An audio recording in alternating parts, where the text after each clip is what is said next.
Yes we are live now. Hello friends, this is Himanshi and welcome to let's learn. तो आज हम discuss करेंगे। सबसे पहले तो आप सभी को विजयदशमी की हार्दिक शुभकामनाएं। आज दशहरा है और आप लोग एंजॉय कर रहे होंगे। कई लोग पढ़ने के मूड में होंगे, कई लोग इसको बाद में देखेंगे। तो सभी को गुड इवनिंग, नमस्कार, राम राम, सत श्री अकाल, अस्सलाम वालेकुम, what ever you feel connected with. हम ऑनलाइन पेपर जो कि सीटेट का दिसंबर से लेकर के जनवरी तक हुआ, 2021 दिसंबर से 2022 जनवरी तक अलग अलग शिफ्ट्स में जो एग्जाम हुए, आप लोग की बहुत ज्यादा डिमांड थी। वैसे तो मैं ज्यादातर क्वेश्चंस इसके पेडागोजी अभ्यास वाली सीरीज में करा चुकी थी, बट सेट वाइज हमने नहीं किए थे और उसमें कुछ और क्वेश्चंस भी मिक्स्ड थे, जैसे D+B के कुछ क्वेश्चंस हो गए या कुछ और किसी एग्जाम के क्वेश्चंस हो गए।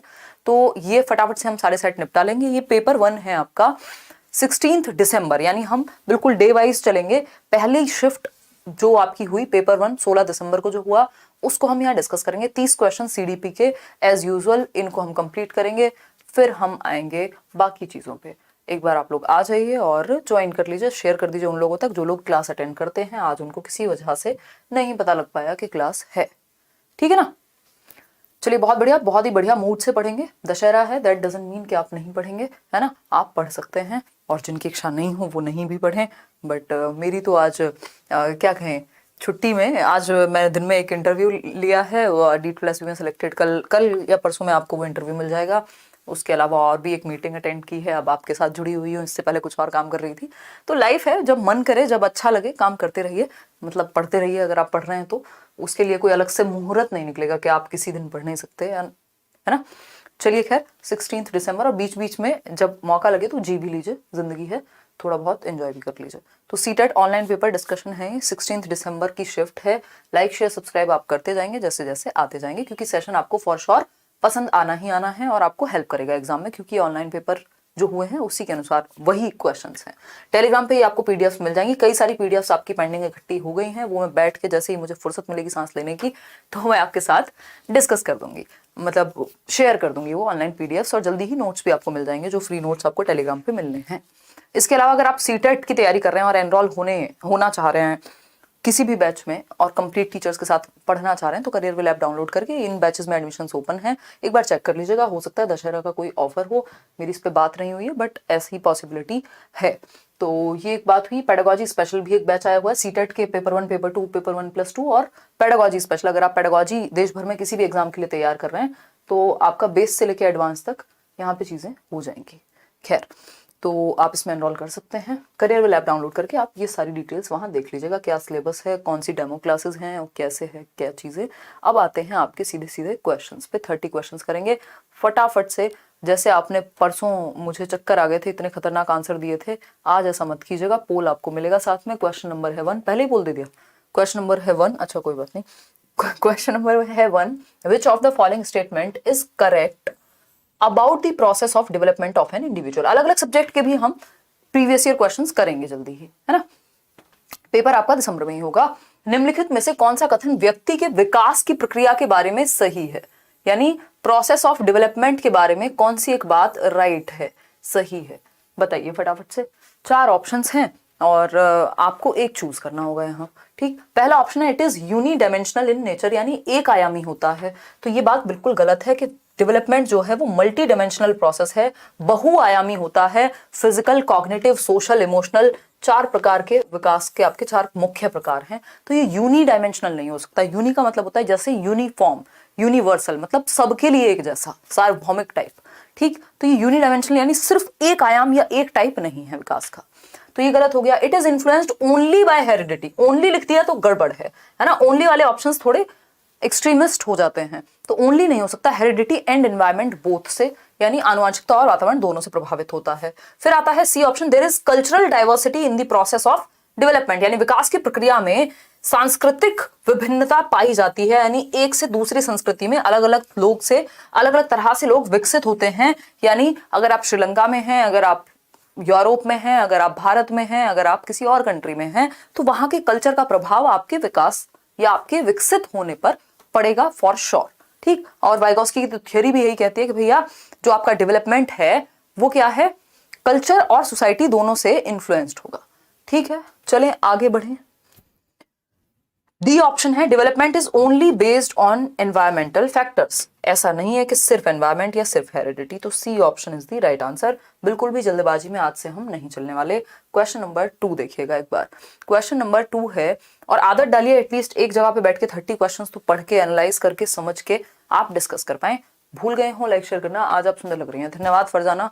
वैसे तो मैं गई थी इंटरव्यू डिस्कशन के लिए, मूड है ना, देखो आंखों में सुंदरता होती है, आपको दिख रहा है, आपकी आंखों में ब्यूटी है, ठीक है, मजाक कर रही हूँ मैं, मजे लेने के मूड में हूँ। विच of the following questions is an example of enhancing critical thinking, यानी आपको बच्चों में ये क्रिटिकल थिंकिंग क्या है, 21st सेंचुरी स्किल है, यानी 21वीं शताब्दी के कौशल हैं कुछ, जैसे क्रिटिकल थिंकिंग हो गई, या आपकी जो डिजिटल स्किल्स हैं, और भी बहुत सारी इस तरह की चीजें नेशनल एजुकेशन पॉलिसी में हमने डिस्कस की हैं। तो ये 21st सेंचुरी स्किल्स हैं। क्रिटिकल थिंकिंग क्या है, आलोचनात्मक चिंतन, यानी बच्चा जिसमें दिमाग पे जोर डाल के हर एक पक्ष को सोचने की कोशिश करे, जस्ट मान ना ले किसी बात को। तो पहला ऑप्शन है find out what people living around coastal areas usually eat and why, यानी पता करो कि तटीय इलाके में रहने वाले लोग क्या खाते हैं और क्यों खाते हैं वो जो खाते हैं। ये मान लीजिए वो सी फूड खा रहे हैं तो क्यों खा रहे हैं। तो इसके लिए बच्चे को बहुत सारे क्वेश्चंस तलाशने होंगे, खुद से पूछने होंगे, समझना होगा, जानना होगा बहुत सारी चीजों के बारे में। तो ये ओपन एंडेड क्वेश्चन हो गया। इस तरह के क्वेश्चंस हमेशा बेहतर होते हैं, जिससे बच्चों की सोच पे, उनकी थिंकिंग प्रोसेस डेवलप होगी। Name 10 states of India. अब इसमें तो सिंपल बच्चे के ब्रेन में रिकॉल पावर लगेगी उसकी, इसमें कोई क्रिटिकल थिंकिंग नहीं है ना। आप अपने आप थोड़े ना बना दोगे कोई स्टेट। आपने क्या सोच लिया, 10 स्टेट में तो सिंपल जो याद था, आपकी मेमोरी में सेट था, वही निकाल के बता दिया आपने कि भैया एक उत्तर प्रदेश है, एक मध्य प्रदेश है, एक फलाना है, एक ढिमकाना है, ठीक। राइट टेबल्स फ्रॉम 2 to 10, ये भी आपकी एक प्रोसेस है, प्रोसीजर में जो आपने याद किया हुआ था उसी के अनुसार आप टेबल लिख देंगे। फिर आता है D option, memorise and recite the given poem, यानी दी गई कविता का सुस्मरण करना, याद करना। ट्विंकल ट्विंकल लिटिल स्टार, इसमें कोई क्रिएटिविटी, कोई क्रिटिकल थिंकिंग, कोई दिमाग पे जोर, कुछ नहीं है, सिंपल मेमोरी पावर यूज हुई है ना। तो अगर हम कहें तो ए ऑप्शन एकमात्र सही उत्तर है जब हम बात कर रहे हैं क्रिटिकल थिंकिंग। क्रिटिकल थिंकिंग मतलब ये नहीं है किसी ने कहा बिल्ली रास्ता काट जाए तो ये हो जाता है। आपने सोचा समझा, फैक्ट्स देखे, लॉजिक ढूंढा उस चीज में, रिफ्लेक्ट किया, चिंतन किया, मतलब विवेचन किया प्रॉपर। ऐसे नहीं है कि एवं बस मान ली कोई चीज। तो सोचने पे ओपन एंडेड थॉट कहाँ है, वो सिर्फ ए ऑप्शन में है, बाकी सब तो मेमोरी वाले या वन वर्ड आंसर टाइप हैं। Open ended A option, critical thinking आपकी लगी है इसमें। क्वेश्चन नंबर 3 देखिएगा। क्वेश्चन नंबर 3 क्या कहता है भाई, प्यारा सा सवाल है। क्वेश्चन नंबर 3 कहता है आ स्टेज थियरी ऑफ डेवलपमेंट। बहुत ही अच्छा सवाल, बहुत ही प्यारा क्वेश्चन, इस पे हमने बात की है, ये पेपर में आने से पहले हमने डिस्कस किया हुआ है। और ये ऐसा क्वेश्चन है जो जनरली ना तो आप पढ़ते हैं कहीं, ना ही आपको पढ़ाया जाता है ना। देखिएगा, खैर वीडियो क्लीन क्यों नहीं लग रही है, तो आप अपने एंड पे क्वालिटी अपग्रेड कर लीजिए। ऑप्शन होता है एडवांस्ड क्वालिटी का, उसमें जाकर के जो भी हाईएस्ट क्वालिटी हो उसके साथ आप चले जाइए। पहला ऑप्शन है ना, अच्छा जुल्फिकार पढ़ लो, पढ़, है ना। देखिए क्वेश्चन नंबर 3 है अ stage theory of development explicitly emphasises which of the following principles. ये क्वेश्चन जितने लोगों ने सही किया है उनको अपने लिए ताली बजानी चाहिए, है ना, तुक्के में नहीं, अगर समझ में आया है तो। विकास का चरणीय सिद्धांत यानी स्टेज थियरी, जिसमें एक स्टेज होगी, फिर दूसरी स्टेज पे जाएगा बच्चा, फिर तीसरी, फिर चौथी, इस तरह से स्टेजेस होंगी, यानी कॉम्प्लेक्सिटी का लेवल जो है वो बढ़ता जाएगा, ठीक है। तो explicitly emphasises which of the following principles, किस सिद्धांत पे फोकस करती है स्टेज थियरी। बताइए कितने लोगों ने कितने % आंसर दिया, दिखाना जरा इसमें। 65 क्या करें, ए ऑप्शन। कहाँ है आपके लिए थोड़ा बहुत पानी, जिसको हम चुल्लू भर कहते थे, हैं, देख सकते हो आप इसको, है ना। पीना नहीं है ये, इसमें जंप करना है, मजाक कर रही हूँ। देखो कोई भी बात का बुरा नहीं मानेगा, है ना। देखिएगा, अगर हम कहें कॉन्टिन्यूटी की, तो यार स्टेज थियरी वाले कॉन्टिन्यूअस नहीं मानते डेवलपमेंट को। अगर हम पियाजे की बात करें तो वो एक स्टेज थियरिस्ट हैं जो ये मानते हैं कि एक स्टेज में, मान लीजिए उनका SPCF, ये पियाजे की स्टेज है, sensory motor, pre operational, concrete operational और फॉर्मल ऑपरेशनल, ठीक। तो सेंसरी में इतना डेवलपमेंट हुआ, फिर आगे जाएगा बच्चा तो और बेहतर होगा, फिर और बेहतर होगा, फिर फोर्थ में और बेहतर होगा, यानी ये डिसकंटिन्यूअस है। इस स्टेज में इतना, फिर इतना, फिर इतना, फिर इतना, मतलब क्या है, स्टेजेस में होगा। तो यानी जो भी स्टेजेस की बात करेगा, याद रखिएगा ये बात, जो भी स्टेजेस में डेवलपमेंट की बात करेगा वो डेवलपमेंट को डिसकंटिन्यूअस मानेगा। अगर वो कॉन्टिन्यूअस मानता तो वो स्टेज की बात ही नहीं करता, जैसे कि वाइगॉस्की, ठीक है ना। ये असतत है, क्यों? क्योंकि ब्रेक हो रहा है हर बार स्टेज में, नेक्स्ट स्टेज में होगा, स्टेजेस में बांट दिया गया है, तो डिसकंटिन्यूटी कहते हैं इसको हम, है ना।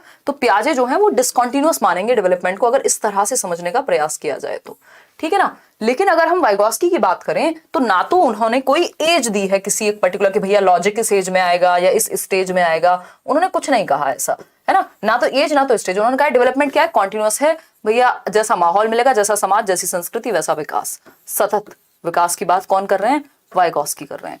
तो अब आपको ये शायद आइडिया लगा होगा कि कितना गलत जवाब आपने दिया था, बहुत ही खराब जवाब था वो, ठीक है ना। तो अगर हम बात करें तो वाइगोस्की के अकॉर्डिंग डेवलपमेंट क्या है? कॉन्टिन्यूअस है, लेकिन स्टेज की बात हो रही है तो स्टेज वाले कॉन्टिन्यूअस नहीं मानेंगे ना। अगर कॉन्टिन्यूअस मानते तो अलग अलग स्टेज में डिवाइड क्यों करते, है ना, अलग अलग स्टेज में बांटते क्यों?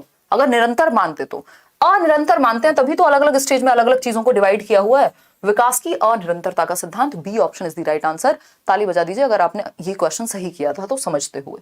Cultural factors that influence development, stage वाले कल्चर की बात एज सच बहुत ज्यादा नहीं करते। एनवायरमेंटल फैक्टर्स नथिंग, सिंपल बात है, स्टेज मतलब या तो कॉन्टिन्यूअस या डिसकॉन्टिन्यूअस की बात हो रही है, तो B option is the right answer. Question number 4 देखिएगा, ये सब मॉक टेस्ट की फॉर्म में भी मिल जाएंगे आपको करियर ऐप पर। Children's engagement with learning in schools is influenced by which of the following factors, यानी बच्चों का जो एंगेजमेंट है, जो उनका जुड़ाव है, वो स्कूल में सीखने को लेकर के वो किससे इन्फ्लुएंस होता है, यानी जो बच्चे स्कूल में सीख रहे हैं वो किससे इन्फ्लुएंस्ड होगा। फटाफट से बताएंगे आप लाइक शेयर करते हुए। पहला ऑप्शन है सोशलाइजेशन बाय द फैमिली, यानी परिवार में जो समाजीकरण हुआ है उससे प्रभावित होगा, बिल्कुल प्रभावित होगा, है ना। पीयर रिलेशंस, जैसा वो अपने साथी समूह में रहता है वो चीजें प्रभावित करेंगी सीखने में, बिल्कुल करेंगी भाई, लर्निंग को तो ऑलमोस्ट हर चीज प्रभावित करती है, ये मान लो आप, है ना। कल्चरल वैल्यूज, जो आपकी संस्कृति है, हाँ जिस संस्कृति जिस समाज में आप रहते हैं वो चीज आपकी लर्निंग को प्रभावित करेगी। Self esteem of the children, यानी वो अपने आप में उनका कितना विश्वास है, अपनी क्षमताओं में उनका कितना विश्वास है, ये चीज भी लर्निंग को अफेक्ट करती है। यानी मैं ये कहूंगी कि आप अगर ये मानते हैं कि आप सीख सकते हैं तो आप बेहतर सीखेंगे, यानी लर्निंग को प्रभावित कर दिया। अगर आपने पहले ही मान लिया कि मेरे से नहीं होगा, तो आपकी अगर सेल्फ एस्टीम कमजोर है, आप अपने आप को कम समझ रहे हैं, आपको विश्वास नहीं है अपने ऊपर, तो लर्निंग भी उसी तरह से आपकी डिस्टर्ब रहेगी। तो ये चारों ही फैक्टर्स जो हैं सी ऑप्शन तक यहाँ सही है। इतनी बात क्लियर है या कोई और समस्या है? अगर है तो बता दीजिए और नहीं है तो भी बता दीजिए, ठीक है जी। इतनी बात क्लियर होगी मेरे ख्याल में सभी को। चलिए आगे बढ़ते हैं। क्वेश्चन नंबर 5 देखेंगे अब। अकॉर्डिंग टू जीन पियाजे, children in pre operational stage of development are able to do, यानी प्री ऑपरेशनल यानी पूर्व संक्रियात्मक अवस्था के जो बच्चे हैं वो क्या कर सकते हैं एज पर पियाजे, बताइए, मतलब उनमें क्या करने की क्षमता होती है as per gene पियाजे। Pre operational में क्षमता पूछा, ये नहीं पूछा किस चीज में लैक करेंगे। क्वेश्चन को ध्यान से पढ़ना है, आपका 50% काम क्वेश्चन पढ़ने पे ही खत्म हो जाता है ना। तो रिवर्सिबल थिंकिंग, भैया रिवर्सिबल थिंकिंग आती है 7 से 11, कॉन्क्रीट ऑपरेशनल मूर्त संक्रियात्मक में आती है। मेक बिलीव प्ले, ये बात बिल्कुल सही है कि जो डॉक्टर खेलना है, प्रतीकात्मक जो खेल है ना, कि मान लीजिए उनको अगर एक रिमोट को भी फोन की तरह यूज करना है तो मेक बिलीव प्ले यहां होता है ना। एक पैरेलल प्ले नाम की भी चीज होती है, बच्चे अलग अलग बैठ के खेल रहे हैं। हायरार्किकल क्लासिफिकेशन आपका 7 से 11 में आएगा, कंजर्वेशन 7 से 11 में आएगा, ठीक है ना। तो बी ऑप्शन यानी प्रतीकात्मक खेल जो है ये आपके प्री ऑपरेशनल में आ जाते हैं, ठीक है ना, इसीलिए प्ले स्टेज भी है। क्वेश्चन नंबर 6 देखिएगा। क्वेश्चन नंबर 6 देखिएगा एक बार, ये कहता है young child can engage in symbolic play, यानी एक छोटा बच्चा है जो सिंबॉलिक प्ले यानी प्रतीकों से समझता है चीजों को, प्रतीकात्मक खेल। ए फॉर एप्पल, ये प्रतीक है, मैंने पता नहीं कौन सा एप्पल बना दिया है मैंने, बट आप समझ जाइएगा कि ये एप्पल ही है ना। आपको ऐसा ही मानना है कि एप्पल है। मैं थोड़ी सी थकी हुई हूँ तो वैसे ही मेरी ड्राइंग बहुत ही प्यारी है, आज थोड़ी और प्यारी लग सकती है आपको, है ना। तो अगर हम देखें तो but can not as yet take perspectives of another person, यानी सिंबल्स के थ्रू तो सीख जाता है, भाषा को समझ रहा है, सिंबल्स को समझ रहा है, ए फॉर एप्पल समझ रहा है, बी फॉर बॉल समझ रहा है, लेकिन अभी वो दूसरे के पर्सपेक्टिव को नहीं ले पाता। Can not take others perspective of another person and because easily upset by events he she cannot control। तो उसको लगता है कि अगर मुझे ये कार्टून पसंद है, मुझे ये शो पसंद है, तो मेरी मम्मी को क्यों नहीं, मेरे भाई को क्यों नहीं, वो लड़ने लग जाएगा, अरे ये तो मेरा फेवरेट कार्टून कैरेक्टर है, आप शिनचैन के बारे में ऐसे कैसे बोल सकते हो, है ना। तो चाहे शिनचैन एक नंबर का निकम्मा बच्चा हो, लेकिन फिर भी ठीक है ना। तो हम ये कहेंगे कि शी कैन नॉट कंट्रोल। वैसे बच्चे भगवान का रूप होते हैं पेडागोजी में, है ना, बट कुछ होते हैं शिनचैन जैसे भी। देखिएगा एक बार, ऐसे बच्चों को आप एंगेजिंग एक्टिविटीज में इन्वॉल्व कर सकते हैं, इनमें दिमाग थोड़ा ज्यादा इनका चंचल होता है। तो he she can not control क्या? Which of the following stages of पियाजे? भैया सिंपल बात है, दूसरे का पर्सपेक्टिव ना लेना, यानी बच्चा है क्या, ईगो सेंट्रिक, यानी अहम केंद्रित है वो भी। और ये किस स्टेज की विशेषता है? सिंबॉलिक प्ले भी कहा जाता है प्री ऑपरेशनल में। और बच्चा ईगो सेंट्रिक होता है 2 से 7 वर्ष में। पूर्व संक्रियात्मक, बिल्कुल लड्डू क्वेश्चन है ये तो आप सोते सोते नींद में बता देंगे। क्वेश्चन नंबर 7 देखिएगा, कोहलबर्ग के बारे में प्यारी प्यारी बातें लिखी हैं, आपको पढ़ के पहचानना है कि हमारे कोहलबर्ग क्या कहना चाहते हैं। Kohlberg's model of moral development has which of the following characteristics? यानी जो कोहलबर्ग का नैतिक विकास का सिद्धांत है, मॉडल है, उसकी विशेषता कौन सी है? 4 ऑप्शंस में से पहला ऑप्शन है stages of moral development are universal in nature, यानी सार्वभौमिक है। इंडिया के बच्चे के लिए भी मॉरल डेवलपमेंट की पहली स्टेज जो है या पहला लेवल जो है वो क्या होगा? प्री कन्वेंशनल होगा या पनिशमेंट एंड ओबीडियंस होगा। चाहे अमेरिका का बच्चा हो उसके लिए भी सेम होगा, चाहे वो कजाकिस्तान का बच्चा हो उसके लिए भी सेम होगा। दैट मीन्स कि यूनिवर्सल है नेचर में, यानी सार्वभौमिक है, सभी के लिए एक जैसी है। बिल्कुल सही बात है, कोई दिक्कत नहीं है ना, बिल्कुल सही बात लग रही है कि स्टेजेस सबके लिए एक जैसी हैं। ठीक, सही है। फिर भी बाकी ऑप्शंस पढ़ेंगे। There is continuity in development of moral thinking. ऐसी कॉन्टिन्यूटी और डिसकॉन्टिन्यूटी की कोई बात नहीं, लेकिन जिसने स्टेज दी है वो कॉन्टिन्यूटी की बात थोड़ी ना करेगा। फिर आएंगे moral development is not an orderly process. भैया ऑर्डरली है सिर्फ एनवायरमेंट पे, it is entirely dependent on environmental factors, ऐसा भी नहीं है कि ये क्या है, एक ऑर्डर में नहीं चलती, सीक्वेंस में चलती है। और हेरिडिटी का कोई प्रभाव नहीं पड़ता, ये तो हम कह ही नहीं सकते। Moral development is dependent primarily on cultural values, ये भी हम नहीं कह सकते, है ना, क्योंकि इससे बेहतर ऑप्शन हमारे पास ए अवेलेबल है। ठीक, सिर्फ कल्चरल वैल्यूज पे डिपेंड करेगा ये नहीं कह सकते। वैल्यूज तो हमारे यहाँ भी बहुत सारी हैं, है ना। हम अगर भारत की बात करें तो कल्चरल वैल्यूज, सांस्कृतिक मूल्य हमारे बहुत सारे हैं। हम झूठ ना बोले, हम ये ना करें, हम वो ना करें, बट कर तो बहुत सारे लोग सब कुछ रहे हैं, ठीक है ना। तो अगर हम बात करें क्वेश्चन नंबर 8 की, अकॉर्डिंग टू लेव वाइगोस्की, यानी वाइगोस्की के अनुसार जोन ऑफ प्रॉक्सिमल डेवलपमेंट यानी संभावित विकास का क्षेत्र ZPD, ठीक है। वाइगोस्की के अनुसार संभावित विकास का क्षेत्र यानी वो दायरा जहां बच्चा सीख सकता है चीजें। तो पहला ऑप्शन है अध्यापन समीपस्थ विकास का क्षेत्र इस्तेमाल करना चाहिए, यूज किया जाना चाहिए टीचिंग एंड असेसमेंट के लिए, यानी बच्चे को सिखाने के लिए और उसका आकलन करने के लिए। सही बात है। बी ऑप्शन है टीचिंग ओनली, यानी सिर्फ पढ़ाने के लिए। नहीं, ऐसा नहीं है। असेसमेंट के लिए नहीं। फ्लूइड इंटेलिजेंस का तो यहाँ कोई मतलब ही नहीं था। तो पढ़ाने और आकलन के लिए, यानी अध्यापन और मूल्यांकन के लिए कि कितना सीख लिया है, कहां तक पहुंच सकता है उस दायरे में, इन सब की बात वाइगोस्की करेंगे। आगे बढ़ेंगे क्वेश्चन नंबर 9 पर। क्वेश्चन नंबर 9 क्या कहता है, देखेंगे एक बार। A teacher gives a half done example to child while teaching a particular concept, यानी एक कॉन्सेप्ट को पढ़ाते समय टीचर ने हाफ डन एग्जाम्पल यानी हाफ सॉल्व, आधी समस्या सॉल्व की है। मान लीजिए 8 स्टेप थे तो 4 स्टेप या शुरू का एक स्टेप या शुरू की एक लाइन बता दी है बच्चे को आंसर लिखते समय।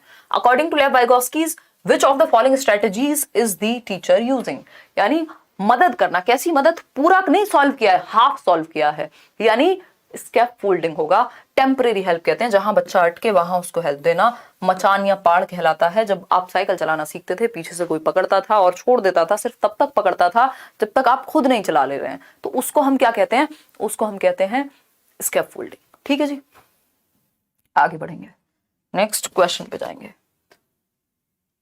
इसको कोई कंडीशनिंग या कुछ नहीं कहेंगे। क्वेश्चन नंबर 10 देखिएगा एक बार। क्वेश्चन नंबर 10 कहता है, पोल में जवाब दीजिएगा। The classroom environment of progressive classroom. Progressive classroom याद कीजिए, जॉन डुई याद आ रहे होंगे। Will not have which of the following, यानी प्रोग्रेसिव क्लासरूम है, दैट मीन्स चाइल्ड सेंटर्ड होगा, बच्चे को सेंटर में रखा जाएगा, बच्चा केंद्र में है, बच्चे के अकॉर्डिंग एक्टिविटीज प्लान की जाएंगी। John dewy learning by doing, lab schools याद कर लीजिए। तो जो बच्चे के हित में नहीं है वही नॉट होगा, यहाँ पे वही गलत होगा। Involvement of children in decision making, ये तो सही है बट हमें गलत ढूंढना है। Creation of a fear free learning environment, बिल्कुल सही बात है, बच्चे भय से मुक्त होकर के सीखें।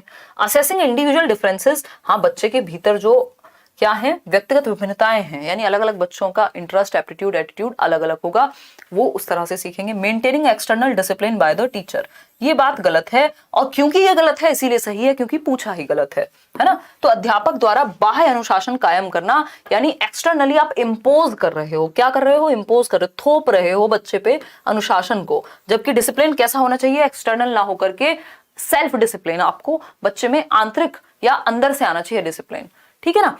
तो डिसिप्लिन बाहर से इंपोज करके थोपना, एक्सटर्नल डिसिप्लिन को मेंटेन करना सही नहीं है, ये चाइल्ड सेंटर्ड अप्रोच नहीं मानी जाएगी। तो D option is the right answer, बाकी सब बच्चे के हित में है। क्वेश्चन नंबर 11 देखिएगा, तो नॉट लिखा हुआ क्वेश्चन में तो थोड़ा सा ध्यान से देखेंगे। मैं एक बार आपकी प्लेलिस्ट बना दूंगी, प्रीवियस ईयर्स की सारी बना दूंगी, सिर्फ ऑनलाइन वाले पेपर की अलग बनाऊं क्या? एक दिन स्कैप फोल्डिंग और जेडपीडी में डिफरेंस पढ़ा दीजिए, सब पढ़ाया हुआ है, एक बार आप चैनल खोल के देखो, अभी बता भी दूंगी, डोंट वरी, अगर कोई क्वेश्चन आएगा आज तो भी बता दूंगी। सिंपल सा डिफरेंस है, जेडपीडी वो दायरा है जहां तक संभावना है कि आप पहुंच सकते हैं, है ना, आप में सीटेट क्लियर करने की संभावना है। इस संभावना का दायरा मतलब आप पहुंच सकते हैं, आपके रीच में है ये चीज, लेकिन पहुंचने के लिए आपको कहीं कहीं हेल्प की जरूरत होगी, उस हेल्प को स्कैप फोल्डिंग कहते हैं। जो मैं करने की कोशिश कर रही हूं वो स्कैप फोल्डिंग देने की कोशिश कर रही हूं, ठीक है ना।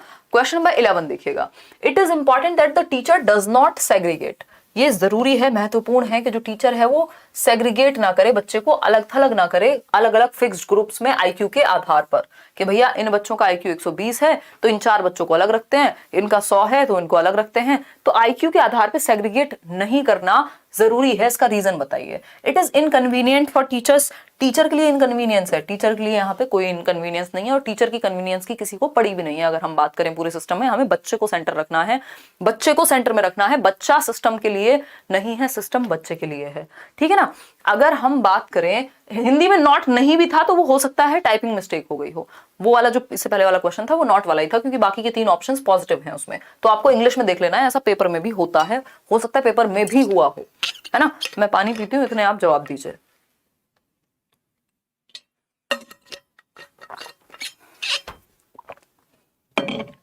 डी ऑप्शन कह रहे हैं कई लोग, चलिए देखेंगे। टीचर की इनकन्वीनियंस हटा देंगे कि अध्यापक के लिए असुविधाजनक है। It is inconvenient for schools, विद्यालयों के लिए असुविधाजनक है, विद्यालय स्कूल इन सब के लिए, इनके लिए तो बल्कि ये सुविधाजनक है। It does not allow children to complete among them, compete होगा, ये कंप्लीट नहीं होगा, compete among themselves across groups, भैया इससे तो कंपटीशन बढ़ेगा ही ग्रुप्स में, कि ज्यादा आईक्यू वाले हैं, ये ए सेक्शन वाले हैं, ये बी सेक्शन वाले हैं। तो डी ऑप्शन है, the concept of IQ is not stable and it also leads to labelling of children, मतलब कि बुद्धि लब्धि की जो संकल्पना है वो स्थायी नहीं है। इसका मतलब ये नहीं है कि वो ब्रोज चेंज हो जाता है आईक्यू, लेकिन हाँ लंबे समय के दौरान अगर अच्छे एनवायरमेंटल फैक्टर्स मिलते हैं तो कुछ फर्क पड़ेगा। इसके अलावा एक और चीज है जो फ्लीन इफेक्ट है। फ्लीन इफेक्ट क्या कहता है, समझने का प्रयास करते हैं। इसका आंसर जो है वो डी है, कि आईक्यू के आधार पर हम नहीं बांटेंगे क्योंकि ये स्टेबल नहीं है, और इसके और भी रीजंस हैं। फ्लीन इफेक्ट ये कहता है, फ्लीन इफेक्ट, फ्लीन का प्रभाव है ये कहता है कि भैया हर एक डेकेड में, है ना, एवरी डेकेड, डेकेड मतलब हर 10 सालों में जो जनरेशन या पॉपुलेशन है उसका आईक्यू, उसका एवरेज आईक्यू, जो एवरेज आईक्यू ऑफ पॉपुलेशन है, एवरेज आईक्यू, आईक्यू क्या है, एक मापने का तरीका है इंटेलिजेंस को। तो आईक्यू जो है, average IQ of population increases, ठीक। यानी अगर आप देखेंगे आजकल आपने कहते हुए सुना होगा, भैया आजकल के बच्चे तो कंप्यूटर हैं, बहुत कम एज में बहुत कुछ सीख लेते हैं। इसका मतलब क्या हुआ, पहली जनरेशन से नेक्स्ट जनरेशन थोड़ी बेटर होती जा रही है, इंप्रूव होती जा रही है। क्यों? क्योंकि न्यूट्रिशनल फैक्टर्स सुधर रहे हैं या एजुकेशनल फैक्टर्स सुधर रहे हैं। तो आईक्यू भी हर एक डेकेड में आपकी जनरेशंस का थोड़ा सा बेहतर हो रहा है, एवरेज इंटेलिजेंस। तो इसलिए हम कह सकते हैं यहाँ पे उस आधार पे कि स्टेबल नहीं है, और इससे लेबलिंग हो जाएगी कि आपने बच्चों को लेबलिंग कर दी, बच्चों पे ठप्पा लगा दिया, जबकि हमें सेग्रीगेट नहीं करना होता, बच्चे को इंक्लूड करना होता है, अलग थलग नहीं करना होता, लेबल नहीं करना होता। क्वेश्चन नंबर 12 देखिएगा, क्वेश्चन नंबर 12 हम प्रॉपर समझेंगे कॉन्सेप्ट को, हम सिर्फ क्वेश्चन नहीं कर रहे हैं यहाँ पे। ये क्वेश्चन तो आप सिर्फ, हाँ मैं सभी सब्जेक्ट करा दूंगी आकांक्षा, ज्यादातर जितने भी सब्जेक्ट मेन उनकी मैं करा दूंगी online papers, don't worry. According to Harvard Gardner, Gardner की थियोरी के अनुसार it is important to have a variety of teaching methods, यानी कि टीचिंग स्ट्रेटजीज डिफरेंट होनी चाहिए। क्यों? क्योंकि गार्डनर ने बुद्धि के भी अलग अलग प्रकार दिए हैं, ठीक है ना, with in a classroom. Because क्यों होना चाहिए ऐसा? क्योंकि गार्डनर ने बुद्धि के अलग अलग प्रकार दिए हैं, तो वो कह रहे हैं जब बुद्धि के अलग अलग प्रकार हैं तो बच्चे सीख भी अलग अलग तरीके से सकते हैं, तो उनको सिखाओ भी अलग अलग ढंग से, ठीक है ना। तो it helps exercise multiple intelligences, यानी बहुबौद्धिकता को निष्पादित करने में मददगार है। यानी जो अलग अलग प्रकार की बुद्धि होगी, 8 टाइप्स ऑफ इंटेलिजेंस की इन्होंने बात की है अपनी बुक फ्रेम्स ऑफ माइंड में, जो कि 1983 में पब्लिश हुई थी, ठीक। तो अलग अलग इंटेलिजेंस के बच्चों को केटर कर पाएंगे अगर आप अलग अलग इंटेलिजेंस या पढ़ाने के तरीके इस्तेमाल करेंगे। जनरल इंटेलिजेंस की इन्होंने कोई बात नहीं की। Helps to create a star student, ऐसा भी इन्होंने नहीं कहा कि जिनके नंबर ज्यादा आ रहे हैं, जिनका आईक्यू स्कोर ज्यादा है वही इंटेलिजेंट है, ऐसा गार्डनर नहीं मानते। It helps improve practical intelligence, ऐसा भी इन्होंने कुछ कहा नहीं है, ना प्रैक्टिकल इंटेलिजेंस का कोई टाइप दिया है, ठीक। तो ए ऑप्शन स्टर्नबर्ग ने दी है प्रैक्टिकल इंटेलिजेंस। क्वेश्चन नंबर 13 देखिएगा, मतलब दी मीन्स उन्होंने अपनी थियरी में बात की है, ऐसे तो थॉर्नडाइक ने भी अपनी इंटेलिजेंस की थियरी में बात की है इसके बारे में। वैन हील भी कर लेंगे, डोंट वरी, सब करेंगे, सब करेंगे, सबका बदला लेगा तेरा फैजल, टेंशन मत लो, आने दो एक बार पेपर, है ना, कोई टेंशन वाली बात नहीं है। देखिएगा, अगर हम बात करें द 2 वर्ड अटरेंसेस, बहुत ही आसान, बहुत ही ऐसा क्वेश्चन जो बार बार पूछा जाता रहा है, अलग अलग फॉर्म में पूछा जाता रहा है ना। अगर मैं बात करूं इस क्वेश्चन की, तो हम देख सकते हैं कि the 2 word utterances often used by young children, यानी 2 शब्द 1.5 से 2.5 वर्ष के बच्चों में जब वो 2 शब्दों को जोड़ करके द्विशब्दीय उच्चारण, यानी 2 वर्ड स्टेज कहते हैं इसको, जब वो कहता है पानी दो, है ना, 2 वर्ड स्टेज। इस 2 वर्ड स्टेज को मैंने कितनी बार बताया है कि ये वो टाइम है जब बच्चा 1+1 यानी 2 वर्ड्स को जोड़ के एक सेंटेंस बनाना सीखता है, यानी मुझे पानी दो या मुझे या पानी दो मान लो, है ना। तो ये क्या है, ये टेलीग्राफिक स्पीच कहलाती है ना। इसका तार प्रश्न वाचन या टेलीग्राफिक स्पीच कहते हैं इसको। बैबलिंग होती है जब वो बा मा पा इस तरह की बात करे, बाकी दोनों इससे संबंधित नहीं है। तो टेलीग्राफिक स्पीच को 2 वर्ड स्टेज, या ये वो पहली बार है जब बच्चा सेंटेंस बनाना सीखता है 2 शब्द जोड़ करके, टेलीग्राफिक स्पीच कहते हैं इसको। 1.5 से 2 साल, 18 से 24 महीने का टाइम है ये, ठीक। क्वेश्चन नंबर 14 देखिए, man generally think with their heads and women with their hearts, यानी जो पुरुष हैं वो ज्यादातर अपने दिमाग से सोचते हैं और जो महिलाएं हैं वो अपने दिल से सोचती हैं। ऐसा आपको देखने को समाज में मिल सकता है। इसका जो सबसे बड़ा कारण है वो हमारी संस्कृति हो सकती है, या हमारा सोशलाइजेशन उस तरह से किया गया है, कंडीशनिंग वैसी कर दी गई है कि हाय रे बस चिंता तो माता जी को ही होती है ना। तो ऐसा नहीं है, कुछ महिलाएं भी प्रैक्टिकली सोच सकती हैं और कुछ पुरुष भी इमोशनली सोच सकते हैं। तो ये इंडिविजुअल डिफरेंस का मामला है, और अगर ऐसा जनरली हम समाज में देख रहे हैं तो उसका रीजन हमारी कंडीशनिंग, हमारी अपब्रिंगिंग, हमारा सोशलाइजेशन है। उसका रीजन ये नहीं कि हम बायोलॉजिकली ऐसे हैं कि महिलाओं को ही सिर्फ दिल से सोचना है ना। दिल तो पुरुषों के पास भी होगा कि नहीं है, चेक कराओ एक बार जाके, हार्ट बीट तो चली रही होगी। खैर, ये तो हुई मजाक की बात। तो ये स्टेटमेंट टोटली स्टीरियोटिपिकल स्टेटमेंट है ना। डिस्क्रिमिनेशन की तो बात हम यहाँ पे तब करें, ये डिस्क्रिमिनेशन स्टीरियोटाइप में अपने आप निहित होता है, ये बात याद रखिएगा। इसका आंसर डिस्क्रिमिनेशन क्यों नहीं है, क्योंकि स्टीरियोटाइप में डिस्क्रिमिनेशन निहित होता है। कैसे? अगर कोई भी ये कहे कि लड़के लड़कियों से बेहतर होते हैं गणित में, तो डिस्क्रिमिनेशन तो अपने आप हो गया ना, भेदभाव तो इसमें अपने आप है। एक तो ये चीज चली आ रही है, जब डिस्क्रिमिनेशन लंबे समय तक चला आए एक समाज में, उस चीज को जब एक रूढ़ी के रूप में मान लिया जाए तो वो डिस्क्रिमिनेशन स्टीरियोटाइप में कन्वर्ट हो जाएगा। तो स्टीरियोटाइप में डिस्क्रिमिनेशन या बायसनेस इंक्लूडेड होती है, ठीक है ना। तो जेनेटिक डिफरेंसेस बिटवीन 2 सेक्सेस, ऐसा नहीं है कोई जेनेटिक डिफरेंस नहीं है, जेंडर कॉन्स्टेंसी होती है कि बच्चे को समझ में आ जाता है कि भैया अब मेरा जेंडर कोई चेंज होने वाली चीज नहीं है, कपड़ों की तरह जेंडर नहीं बदला जा सकता। तो बी ऑप्शन ये स्टीरियोटाइप है, डिस्क्रिमिनेशन इसी में समाहित है, तो इसलिए डिस्क्रिमिनेशन से बेटर ऑप्शन स्टीरियोटाइप है, क्योंकि समाज में ऐसा चला जाता रहा है, ठीक। क्वेश्चन नंबर 15 देखिएगा फटाफट से। सर में इतना भयंकर दर्द है पता नहीं क्यों, देखिएगा एक बार। Which of the following assessment strategies would you not use? नजर वजर तो नहीं लगा दिया आपने ब्लॉग देख के, हैं? आप लोग तो नहीं लगाओगे, वैसे अच्छे लोग हो। ये देखो एक ऐसे देख तुमने लगाई है? ऐसे ऐसे मानते हैं कई लोग। तो मुझे याद आ गया, हमारी भाभी हैं वो नजर उतारने में एक्सपर्ट हैं, आज वो है नहीं तो उतरवा लेते हैं उनसे, मजाक कर रही हूँ। खैर आ जाओ। तो which of the following assessment strategies would you not use in a progressive classroom?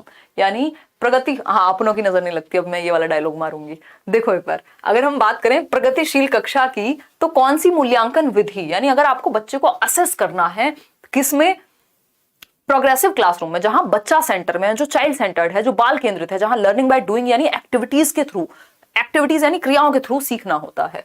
तो अगर हम बात करें कौन सी एक चीज इस्तेमाल में नहीं लाई जाती? तो use of reflective journals of teachers, यानी अध्यापकों का, नॉट लिखा है भाई, रिफ्लेक्टिव जर्नल्स बाय टीचर्स यानी अध्यापकों द्वारा मननशील जर्नल का इस्तेमाल। तो वो खुद के लिए तो कर ही सकते हैं ना टीचर्स, रिफ्लेक्टिव जर्नल का, कि मैंने ये कराया, उसका ये हुआ, किसी बच्चे ने कुछ और रिएक्ट किया, अपने लिए तो टीचर बना सकता है रिफ्लेक्टिव जर्नल, ये तो ठीक है। Self assessment and peer assessment, ये भी होता है। Reliance on norm reference assessment only, ये गलत तरीका है। क्रिएशन ऑफ स्टूडेंट पोर्टफोलियोज, ये भी सही तरीका है।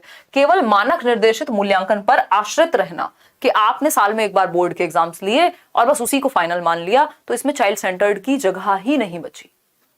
ठीक है ना, क्लियर है? चलिएगा आगे बढ़ेंगे। C option is the right answer over here. Question number 16 देखिएगा, क्वेश्चन नंबर 16 देखिएगा एक बार। ये क्या कहता है? ये कहता है by inclusion of the language and culture, यानी जब आप समावेशित करते हैं किसको?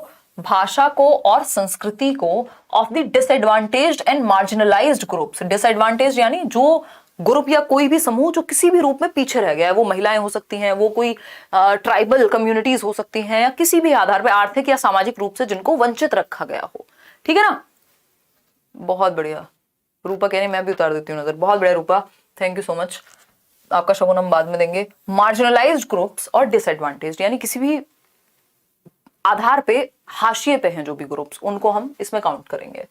With in the school curriculum are teacher can ensure, यानी बच्चों की, उन बच्चों की भाषा को जो मार्जिनलाइज्ड ग्रुप से हैं, जो वंचित समूह वर्ग से हैं, उनकी भाषा, उनकी संस्कृति को भी जब आप वैल्यू कर रहे हैं क्लासरूम में, तो उसका क्या प्रभाव होगा? पहला है इक्वालिटी इन एजुकेशन। भैया इक्वालिटी नहीं है, बराबरी का मतलब तो ये हो गया जितने शब्द उनकी लैंग्वेज का यूज करेंगे उतने ही दूसरे की करेंगे, तो ऐसे तो आप खत्म हो जाएंगे। बराबरी का मतलब क्या है? फिर तो an eye for an eye will make the whole world blind, ऐसा महात्मा गांधी ने कहा। ठीक, तो ये वो वाली स्थिति हो जाएगी। ठीक, यहाँ इक्विटी की जरूरत ज्यादा है ना, इक्विटी की जरूरत ज्यादा है। इक्विटी इन एजुकेशन, भाई घर में भी अगर कोई बीमार होता है तो आप बीमार व्यक्ति को ये थोड़ी कहते हैं कि भाई ये तेरा ही काम है, तुझे ही करना है, आज आप कर देंगे, जैसी जरूरत हो वैसा कर देते हैं आप। तो इंक्लूसिव यानी इंक्लूड करना, इक्विटी, समता। समता और समानता में अंतर है। इक्वालिटी इज के हाफ हाफ दे दो दोनों को, या बराबर ही चाहिए। इक्विटी है जिसको जब जैसी जरूरत है, नीड के अकॉर्डिंग आप सामने वाले के सेंसिटिव हैं उसकी नीड के प्रति। ठीक है, ये इक्विटी के आधार पर ये हम मेट्रो ट्रेन्स में क्या देख रहे हैं? रिजर्वेशन देख रहे हैं, या रिजर्वेशन का कॉन्सेप्ट ही अपने आप में इक्विटी बेस्ड है। ठीक, तो सिंपैथी फॉर द, सिंपैथी से क्या होगा? वोकेशनल एजुकेशन सिर्फ अंडर प्रिविलेज्ड के लिए नहीं, इससे इक्विटी मतलब आप उनको भी इंपॉर्टेंस दे रहे हैं, उनकी भाषा, उनकी संस्कृति को, जिसको साइड कर दिया गया था। तो ये साम्यता का आधार है। आपका जो इंक्लूसिव एजुकेशन है वो इक्विटी के प्रिंसिपल पर ही बेस्ड है। इस बारे में भी क्वेश्चन पहले पूछा जा चुका है। अब आता है question number 17। A child in a classroom faces continual challenge, यानी लगातार बच्चे को चुनौतियों का सामना करना पड़ता है इन अंडरस्टैंडिंग मैथमेटिकल ऑपरेशंस, यानी गणित के ऑपरेशंस। 2+2 में उसको दिक्कत होती है, मैथ्स से रिलेटेड चीजों में उसको डर लगता है, फोबिया हो गया है मैथ्स का।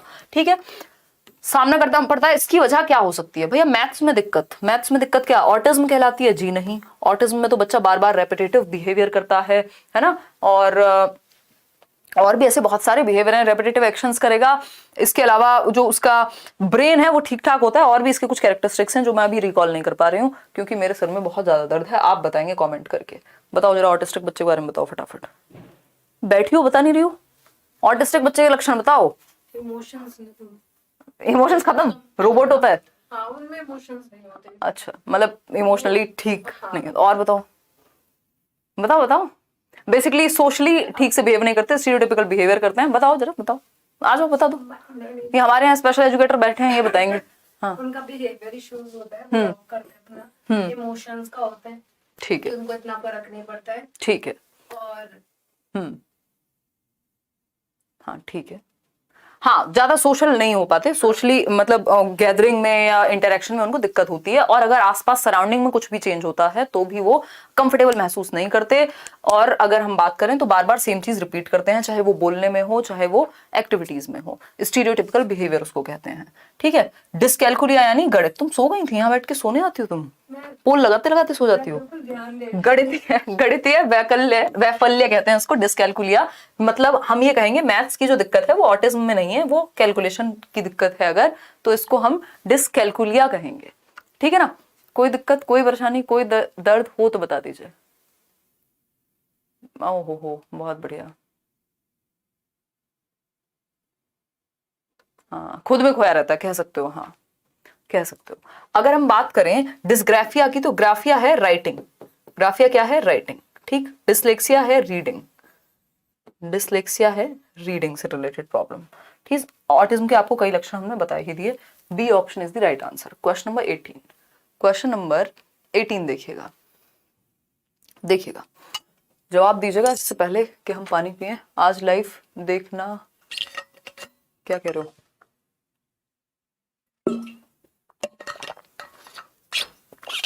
मजा आ रहा है दशहरा पे पढ़ के, कैसा लग रहा है बताओ, अच्छा लग रहा है कि नहीं लग रहा है? दुनिया मजे कर रही होगी, आप पढ़ रहे हैं, कितना अच्छा लग रहा होगा आपको। आज मेरे 4 गलत हो गए, दुख हो रहा है, कोई बात नहीं श्वेता, पेपर में नहीं होने चाहिए, है ना, मेन मुद्दा वो है, बाकी तो सब ठीक है, चल जाएगा। कौन है मैम आपके साथ? निशा है, स्वीकृति, निशा। हमारे जीवन में और क्या है, ऐसे ही लोग हैं, इन्हीं को झेल रहे हैं हम, और ये हमें झेल रहे हैं। देखिए एक बार, अगर हम बात करें question number 18, which of the following will not be an effective strategy for the education of a student with hearing impairment within an inclusive institution। यानी कौन सा तरीका hearing impaired बच्चे के लिए, यानी जिस बच्चे को श्रवण दोष है, जिसको सुनने में दिक्कत है, उसके लिए ठीक नहीं है। कौन सा तरीका? भाई अगर आपको सुनने में दिक्कत है और आपको कोई सुनने के लिए ही कहे तो दिक्कत हो जाएगी, कुछ दिखाने की बात करो, ठीक है ना। हाँ, अंतरा करके कोई तो सीरियल आता था, सही बात है।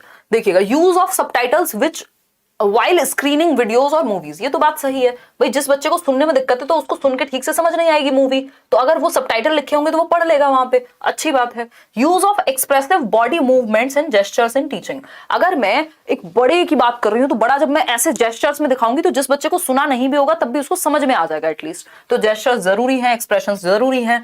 Supplementing oral communication with textual और विजुअल फॉर्म ऑफ कम्युनिकेशन, ये बात सही है कि आप सिर्फ जो टेक्सुअल कम्युनिकेशन है उसको विजुअल के साथ भी रिप्रेजेंट कीजिए, ठीक है ना।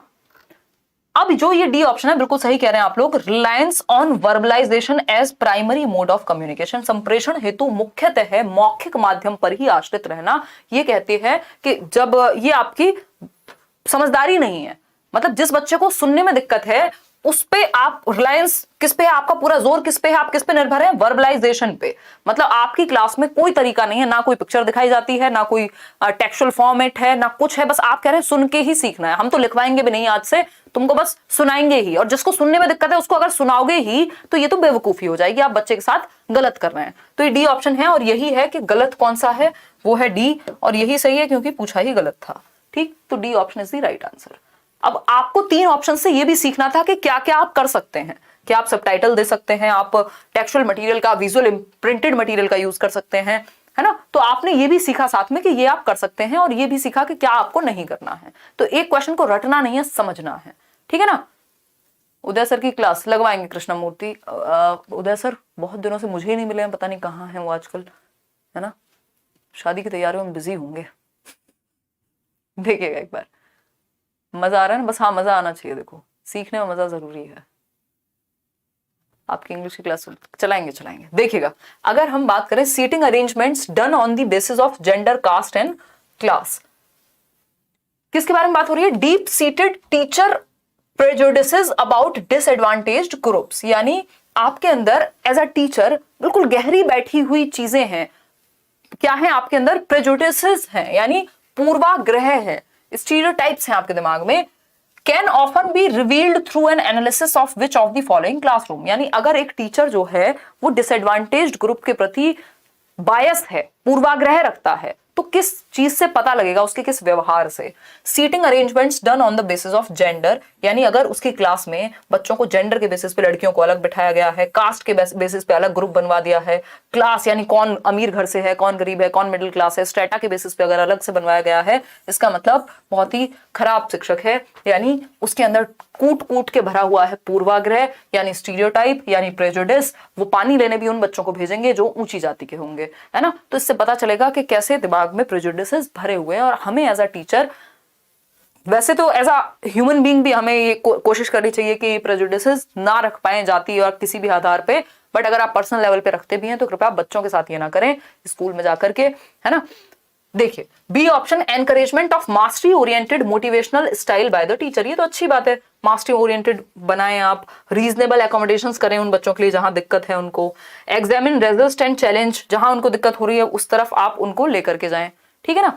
लेकिन ए ऑप्शन गलत है और वही सही है, क्योंकि गलत ही पूछा है कि स्टीरियोटाइप को बढ़ावा या प्रेजुडिसेस को बढ़ावा किस एक चीज से मिलेगा। क्वेश्चन नंबर 20 देखिएगा एक बार, क्रिएटिविटी की बात हो रही है। Creativity in a classroom can be encouraged by providing opportunities, यानी रचनात्मकता, यानी कुछ नया करना जो है किस चीज को बढ़ावा देगा, यानी सृजनात्मकता को बढ़ावा देने के लिए विद्यार्थियों को कैसे अवसर प्रदान करने चाहिए। बताइएगा एक बार, विद्यार्थियों को कैसे अवसर प्रदान करें ताकि वो कुछ नया करें, कुछ क्रिएटिव करें, कुछ डिफरेंट करें, कुछ नोवल करें, कुछ ओरिजिनल करें, है ना। बताइएगा फटाफट से।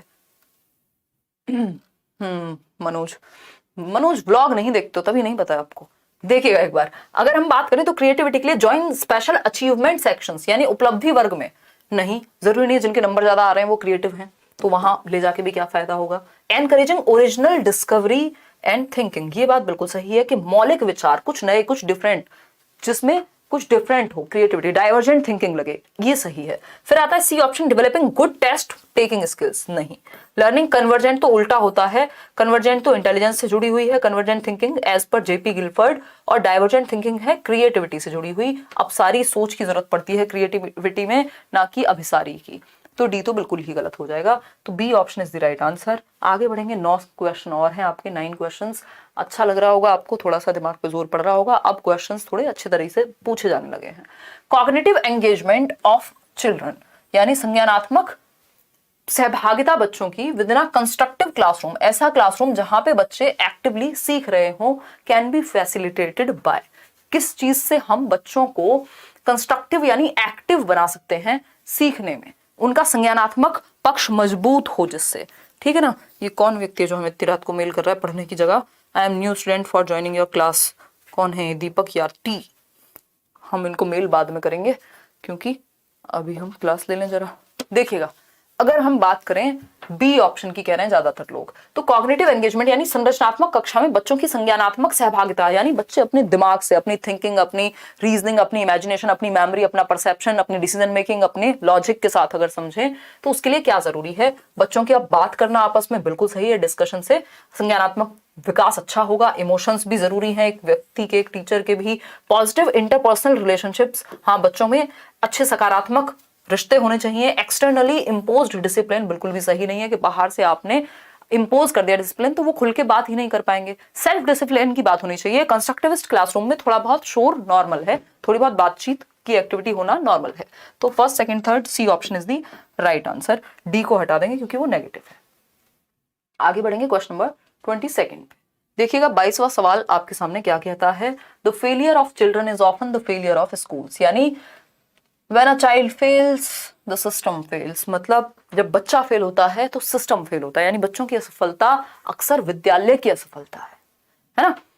Which of the following supports this statement? इनमें से कौन सा है जो इस स्टेटमेंट को सपोर्ट करता है कि जो बच्चों की असफलता है वो विद्यालय की असफलता है, यानी अगर बच्चे फेल हो रहे हैं किसी स्कूल में तो विद्यालय का सिस्टम फेल हो रहा है।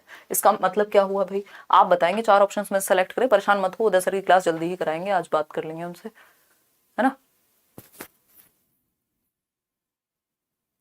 अच्छा सुधांशु, देखते हैं, ठीक है। देखिएगा, तो school exist so that they can appropriately discriminate among students ability, मतलब स्कूल इसलिए एग्जिस्ट करते हैं ताकि वो बच्चों में भेदभाव कर सकें, भेदभाव को, विभेदीकरण को सामर्थ्य दे सकें। तो इससे घटिया बात, इससे बेकार बात, इससे 2 रुपीज की बात कोई और नहीं हो सकती, तो ये तो गलत है। बी ऑप्शन है, children fail because schools do not take into consideration different pace of learning of students. ये बात हमें सही लग रही है भाई, बच्चे इसलिए फेल होते हैं क्योंकि जो स्कूल्स हैं, जो विद्यालय हैं, वो इंडिविजुअल डिफरेंसेस का ध्यान नहीं रख पाते हैं, क्योंकि सारे बच्चे सेम मेथड से कैसे सीख जाएंगे, है ना। तो डिफरेंट मेथड्स का वहां यूज नहीं होता, डिफरेंशिएटेड इंस्ट्रक्शन का यूज नहीं हो पाता, तो बी ऑप्शन सही है। सी है, children fail because they do not comply with the school requirements.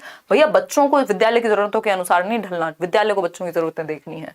Children fail because of the lack of ability and less IQ. अब ज्यादातर जो मोर देन 50% पॉपुलेशन का आईक्यू तो सेम ही है, एवरेज आईक्यू के लोग हैं, तो यहाँ पे ऐसा नहीं है कि एवरेज आईक्यू की वजह से फेल हो रहे हैं, वो तो बल्कि आपको तरीके आने चाहिए सिखाने के। तो 22 का बी हुआ। क्वेश्चन नंबर 23 देखिए एक बार, ये कहता है to be relevant and meaningful a concept needs to be, यानी अगर हम रेलिवेंट होने की बात करें या अर्थपूर्ण होने की बात करें किसी संप्रत्यय के, तो किसी संप्रत्यय के प्रासंगिक और अर्थपूर्ण यानी कॉन्टेक्स्ट, मतलब जिस संदर्भ में बात हो रही है। अगर हम दिल्ली बोल रही हूँ, भारत की राजधानी की बात कर रहे हैं तो मतलब कॉन्टेक्स्ट हो उसके बारे में, कुछ संदर्भ हो कि क्यों बनी, या अगर हम कनॉट प्लेस जा रहे हैं तो भैया अच्छा अंग्रेजों ने बनवाया था, ये था वो था, मतलब उस संदर्भ में बात हो सके, ठीक है। और मीनिंगफुल मतलब जिसका कोई अर्थ हो, जो जीवन से जुड़ी हुई हो, जिसका कोई अपने आप में लॉजिक हो। तो taught using a proper definition, definition से तो रटना हो जाएगा ना, रेलेवेंट कहां हुई, कॉन्टेक्चुअल कहां हुई, linked with the social context of the child's life, ये बात सही है। रेलेवेंट वो है हमारे लिए जो हमारे जीवन से जुड़ा हुआ है, बच्चे के जीवन से जुड़ा हुआ है, उसके सामाजिक परिप्रेक्ष्य से जोड़ करके पढ़ाना उसके लिए अर्थपूर्ण है। वो चीज आपके लिए इंपॉर्टेंट होती है, वो उदाहरण आप कभी नहीं भूलते जो आपके जीवन से जुड़ता है, जो आपकी लाइफ से कनेक्ट होता है। इतनी बात सही है या नहीं? हिंदी वोकैबुलरी वीक है, कैसे करें? अरे प्रैक्टिस करो यार, इतनी मूवीज देखी, हिंदी वोकैबुलरी अभी तक अच्छी नहीं हुई। आपके साथ में जो है उसको दिखा दीजिए। श्वेता ये पूरे 5 रुपए लेती हैं, उससे कम में नहीं दिख पाती है है ना, तो इनको आप 5 रुपए वो कर दीजिए, क्या कहते हैं, पेटीएम। रिप्रोड्यूस्ड, मजाक करें, दिल पे मत ले जाना। देखो एक बार सी ऑप्शन, रिप्रोड्यूस्ड करेक्टली। हमारे यहाँ ऐसे ऐसे दिल के कमजोर लोग हैं, वो बात का बतंगड़ बना देते हैं, वो मजाक भी नहीं सह पाते। सी ऑप्शन है reproduced correctly from the textbook in the child's notebook. भैया पाठ्य पुस्तक से डायरेक्ट उल्टी नहीं करनी होती, एज इट इज नहीं लिखना होता। मेमोराइज्ड वेल, तो ये तो अपने आप में ही नेगेटिव है कि रट्टे लगाने हैं। तो बी ऑप्शन बच्चे के जीवन से जोड़ दीजिए। आगे बढ़ते हैं क्वेश्चन नंबर 24 पर। क्वेश्चन नंबर 24 देखिए, पढ़िएगा एक बार, और 4-6 सवाल हैं, फिर देखिएगा एक बार। आप मजाक प्यारा करती हो, अच्छा धन्यवाद।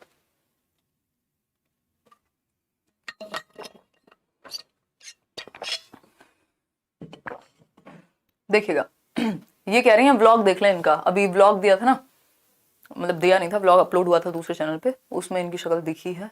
ये अभी भाव खा रही हैं, आपने बुला क्या लिया इनको? नहीं तो वैसे तो रोड पे ऐसे ही घूमती फिरती हैं, कोई देख ही ले, कोई नहीं देखता छी छी यार, क्या हो गया मेरे को आज।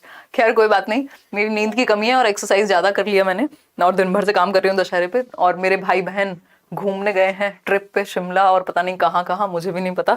तो उस केस में ये मेरे अंदर का दुख है जो आप लोगों के साथ बाहर आ रहा है खुशी के रूप में। देखिए एक बार, क्योंकि सबकी छुट्टी है।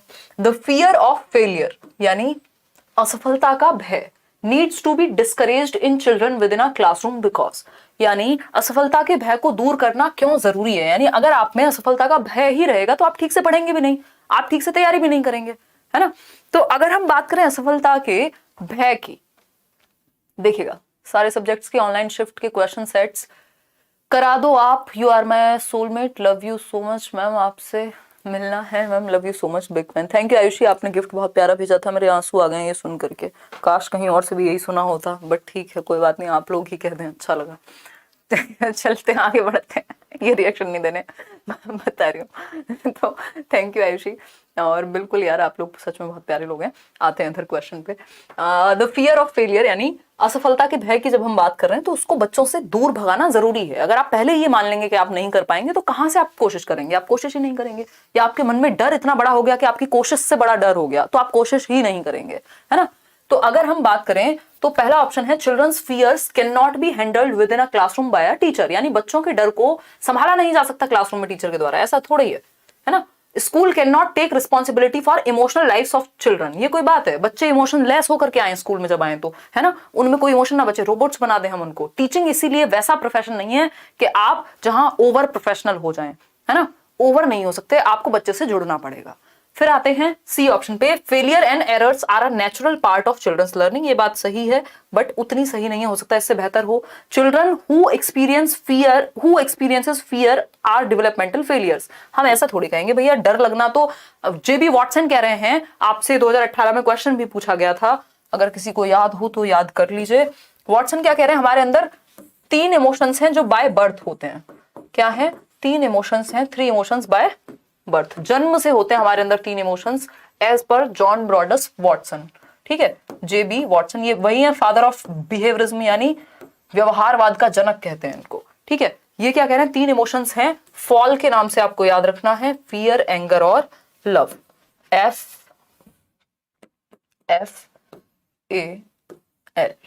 ठीक है।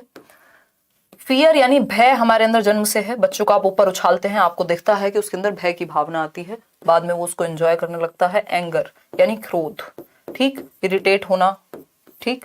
लव यानी प्रेम, ठीक। प्रेम प्रसंग नहीं, प्रेम की बात हो रही है, ठीक। तो ये जन्म से हैं एज पर वॉटसन।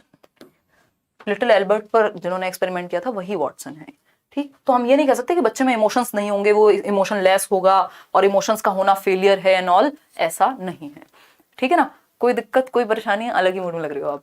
प्रिया, मैंने देखा और मुझे कुछ लोगों ने बोला भी, आप में से भी एक दो लोगों के मेल आ गए कि मैं ओवर सीरियस हो रही हूँ जीवन में, तो हो ही रही होंगी शायद कहीं ना कहीं, जो क्लासेस में भी रिफ्लेक्ट हो रहा था। तो अब मैंने सोचा अब मैं लाइट मूड में रहूंगी, बहुत हो गया सीरियस होना, पता नहीं मैं क्यों सीरियस थी, मुझे भी नहीं पता, होते हैं जीवन में फेजेस, ठीक। तो सी ऑप्शन यहाँ सही है। अब मैं ओवर ह्यूमरस बनूंगी, जब तक लोग ये ना कहें कि भाई अब बहुत हो गया, मजाक बना के रख दिया, तब तक मैं ऐसे ही फालतू फालतू मजाक करती रहूंगी। असफलता और त्रुटियां बच्चे के अधिगम का स्वाभाविक हिस्सा हैं। अगर आप बच्चे को ये समझा दें कि फेलियर और गलतियां ये सब नेचुरल हैं, ऐसा कौन व्यक्ति है जीवन में जिसने कुछ बहुत अच्छा किया हो, कभी कुछ गलती ना किया हो, मतलब सीखा हो और गलती ना की हो, कभी ना कभी तो हुई होगी, हो सकती है इंसान से गलती होना, नेचुरल बात है। तो फियर ऑफ फेलियर, फेलियर से डर के नहीं बैठ जाना है, ठीक है ना।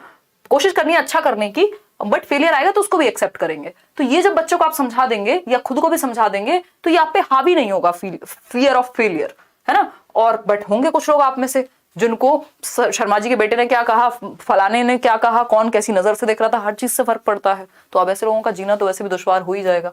तो क्वेश्चन नंबर 25 देखिए, it is often argued that rewards may not be the best method of motivating learners because, यानी कि अगर हम बात करें, आपको हेडेक है तब भी आप हम सबको, हाँ देखो मेरा हेडेक ही गायब हो गया, मैं खुद ही भूल गई।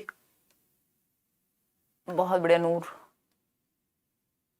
Thank you Shweta. ऐप पर क्लास रेगुलर क्यों नहीं आती सीटेट की? केवल सीटेट की क्लास होती है थर्सडे और फ्राइडे, कितना पढ़ोगे सीटेट में, वैसे ही मैंने 40 घंटे पढ़ा दिया इस बार सीटेट में, है ना। तो वो थर्सडे और फ्राइडे आपका टाइम टेबल है, रेगुलर की जरूरत नहीं है, नहीं तो खत्म हो जाएगी जल्दी। और अभी आप बाकी सब्जेक्ट्स की भी आपकी दिन भर क्लासेस होती हैं, तो आप 6-7 क्लास अगर दिन में लेंगे तो चक्कर आ जाएंगे आपको, इसलिए सब्जेक्ट बहुत सारे हैं ना। It is often argued that rewards may not be the best method, यानी अक्सर यह तर्क दिया जाता है कि पुरस्कार देना अधिगमकर्ताओं को अभिप्रेरित करने का उत्तम तरीका नहीं है। मतलब अगर आप मोटिवेट करना चाह रहे हैं किसी को तो हर बात पे आप रिवॉर्ड देंगे तो ये कोई अच्छा तरीका नहीं है। पहली बात तो ये कि रिवॉर्ड क्या है, एक्सटर्नल मोटिवेशन बढ़ाता है ना, और एक टाइम के बाद आपका वो एक्सटर्नल मोटिवेशन लंबा आपको दूर तक नहीं ले जा पाएगा जीवन में। दे डिक्रीज इंट्रिंसिक मोटिवेशन, ये बात बिल्कुल सही है कि आंतरिक अभिप्रेरणा को कम करते हैं, ये इंक्रीज कहाँ करते हैं। दे डिक्रीज एक्सट्रिंसिक मोटिवेशन, नहीं उसको तो बढ़ा रहे हैं। दे डिक्रीज बोथ, नहीं दे डिक्रीज इंट्रिंसिक मोटिवेशन, यानी जो रिवॉर्ड्स हैं इससे आंतरिक अभिप्रेरणा क्षीण हो जाती है। अगर मुझे कोई काम इसलिए करना है क्योंकि मुझे पैसे मिलेंगे, तो अब मेरे अंदर का जो इंटरेस्ट था उस चीज को करने का, मैं नेचुरली किस चीज में अच्छा कर सकती थी, वो खत्म हो जाएगा। अगर मुझे ये सेशन लेने में मजा आ रहा है तो भाड़ में जाए दुनिया, मुझे रोज सेशन लेने की जरूरत नहीं है आज मैं जीवन में जहां पे हूं या जो भी चीजें हो रही हैं, बट मुझे पसंद है आप लोगों के साथ जुड़ना, अच्छा लगता है, इंटरनल मोटिवेशन है तभी बनी हुई है इतने सालों से, नहीं तो तब तक बनी रहती है लोगों की जब तक रिजल्ट नहीं मिलता, उसके बाद खत्म हो जाती है। तो A option is the right answer, internal motivation को ये कम करती है, नहीं तो आज दशहरा पे हमें मिलने की कोई आवश्यकता है सच थी नहीं। क्वेश्चन नंबर 26 देखिएगा एक बार, अगर हम बात करें क्वेश्चन नंबर 6 की, तो good problem solvers often have which set of the following characteristics, यानी जो अच्छे समस्या समाधान करता होते हैं, यानी जो प्रॉब्लम्स का सॉल्यूशन निकाल लेते हैं, उनके अंदर कौन सी विशेषताएं पाई जाती हैं। पहला ऑप्शन है, क्या क्या कह रहे हो मैम, ऐसा भी हो सकता है क्या दिसंबर में एग्जाम नहीं होगा? श्वेता मुझे ऐसा नहीं लगता पर्सनली, बाकी देखते हैं इस पे क्या किया जा सकता है, मैं इसमें पर्सनली अभी थोड़ा सा इन्वॉल्व होकर फिर बताऊंगी आपको।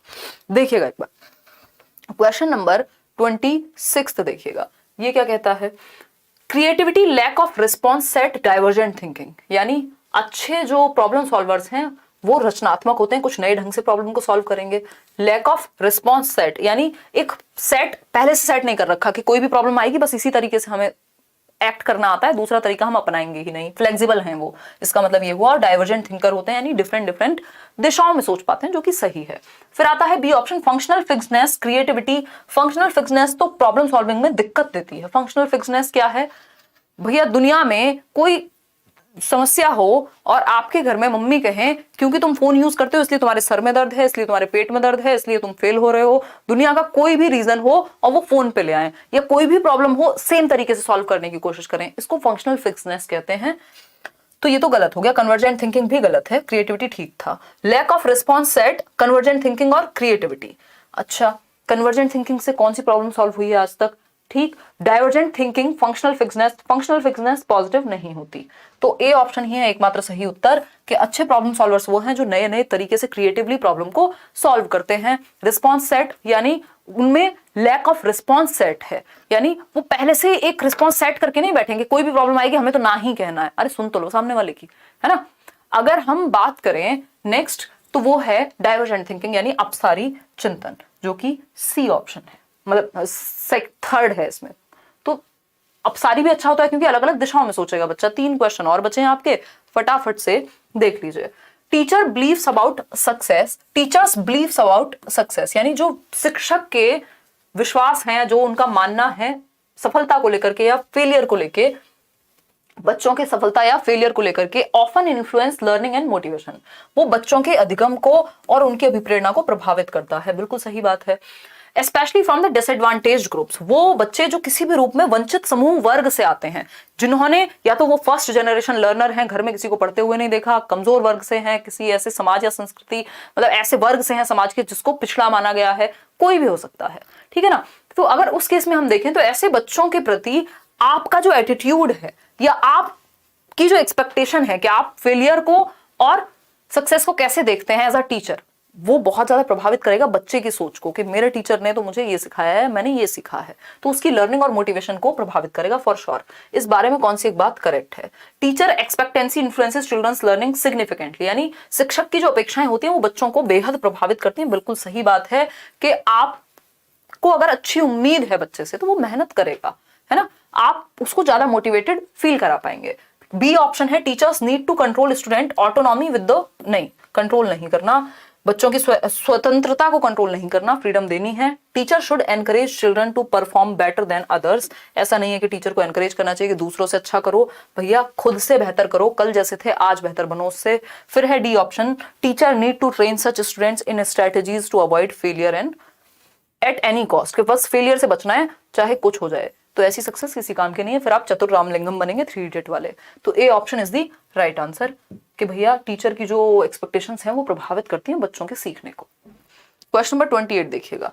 अगर हम बात करें तो to be able to create a positive learning environment, यानी एक सकारात्मक अधिगम एनवायरनमेंट या वातावरण क्रिएट करने की जब हम बात कर रहे हैं with in the classroom, it is important that the teachers, यानी शिक्षिका कक्षा में सकारात्मक रूप से सीखने का वातावरण किस प्रकार सुनिश्चित कर सकते हैं, यानी अगर मुझे एज अ टीचर अच्छा माहौल क्रिएट करना है क्लासरूम में तो what should a teacher do, बताइए एक बार।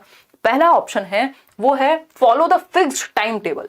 देखो फिक्स्ड नहीं होना है किसी भी चीज पे, फ्लेक्सिबल होने के समय में अगर आप फिक्स्ड होंगे तो जीवन नर्क हो जाएगा, ठीक है ना, फ्लेक्सिबल होना है। अब वो वाला समय नहीं रहा कि आप कभी खुशी कभी गम के वो बन जाए अमिताभ बच्चन के कह दिया ना कह दिया, वैसे जीवन नहीं चलता। आपको बच्चों के अकॉर्डिंग फ्लेक्सिबल एट टाइम्स होना पड़ता है, या टाइम के अकॉर्डिंग ढलना आना चाहिए, डायनामिक होना जरूरी है। बी ऑप्शन है are able to discipline children using awards and punishment, यानी कि आप डिसिप्लिन करते हैं बच्चों को या तो अवार्ड के थ्रू या पनिशमेंट के थ्रू, ये भी गलत तरीका है ना। इससे क्या होगा, खुद से बच्चे का इंटरेस्ट गायब हो जाएगा। फिर है C option are able to include children's emotions within learning process, यानी एक अच्छा एनवायरनमेंट उसको कहेंगे जिसमें बच्चों के इमोशंस को इंक्लूड किया गया हो, यानी बच्चों के संवेगों को सीखने की प्रक्रिया का हिस्सा बनाया गया हो, उसके इमोशंस को भी एक्सप्रेस करने का, अपने आप को अभिव्यक्त करने का आपने बच्चे को मौका दिया है।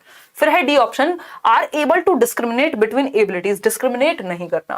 देखो इमोशंस को वैल्यू क्यों कर रहे हैं हम एज अ टीचर, यहाँ पे ध्यान रखिएगा, क्योंकि बच्चा रोबोट नहीं है और हमने एक चैप्टर पढ़ा है कॉग्निशन एंड इमोशन, आप यूट्यूब पे भी सर्च कर सकते हैं बाय हिमांशु सिंह, पुराना मिल जाएगा आपको, नहीं तो आपने बैचेस में तो पढ़ाई होगा, कॉग्निशन एंड इमोशन, यानी हमारा संज्ञान, हमारा दिमाग, हमारी जितनी भी मानसिक क्षमताएं हैं जो कि कॉग्निशन कहलाती हैं, हमारी जितनी भी मेंटल स्किल्स हैं, सोचना समझना तर्क करना इमेजिन करना, वो सब कॉग्निशन कहलाती हैं। तो ये जो हमारी मानसिक क्षमताएं हैं जिनको हम स्कूल में डेवलप करने की बात कर रहे हैं, ये अलग नहीं है इमोशंस से, आपस में जुड़े हुए हैं, इंटरट्वाइंड हैं, इंटर रिलेटेड हैं, है ना। तो हमारे जो इमोशंस हैं वो हमारे दिमाग को प्रभावित करते हैं, दिल और दिमाग की लड़ाई जिसको हम कह रहे हैं, ठीक। तो इसलिए जरूरी है कि आप बच्चे के इमोशंस को भी इन्वॉल्व करें और उसको कॉन्ड्यूसिव एनवायरनमेंट दें, यानी सुगम वातावरण दें जो उसके लिए सेफ हो, इमोशनली कंफर्टेबल हो। जितना कंफर्टेबल बच्चा घर पे महसूस करता है उतना कंफर्टेबल वो स्कूल में भी महसूस करे।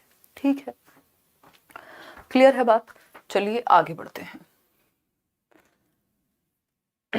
कोई प्रैक्टिस सेट मत लो आज के टाइम पे, तो वैसे लेने का मन है तो ले लो, किरण का ले लो, आर गुप्ता ले लो, कोई भी ले लो, वो प्रीवियस ईयर में तो कोई भी ले लो। नुजरत क्लास में सो रही है, ऐसा मत करो यार, ऐसा नहीं किया करो, हैं? सोने आते हो यहाँ, हैं? मम्मी पापा को शिकायत भिजवा देंगे, चिट्ठी भेज देंगे।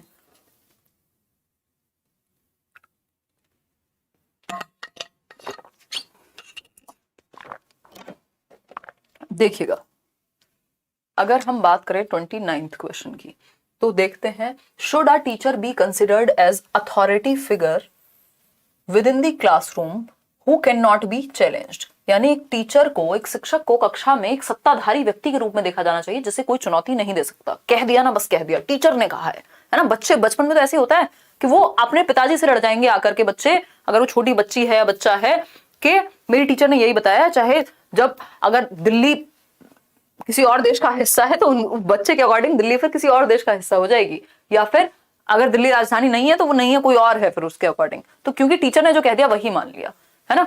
अगर हम बात करें तो ये बात सही है या गलत है आपके अनुसार? बिल्कुल गलत है, ये गलत है। यस क्या होता है? यस तो हो ही नहीं सकता। No students are afraid to ask questions from such teachers which results in lack of conceptual clarity. चलो ये तो डिफरेंट बात हो गई, कॉन्सेप्चुअल क्लैरिटी की तो बात ही नहीं हो रही है। ये थोड़ी कहा है कि टीचर को पढ़ाना नहीं आता, ये भी गलत है। No teachers in any case are irrelevant for student learning in the digital age. What the समझदारी नहीं, आज के तकनीकी युग में शिक्षक विद्यार्थियों की अधिगम प्रक्रिया में अप्रासंगिक हैं, ऐसा नहीं है।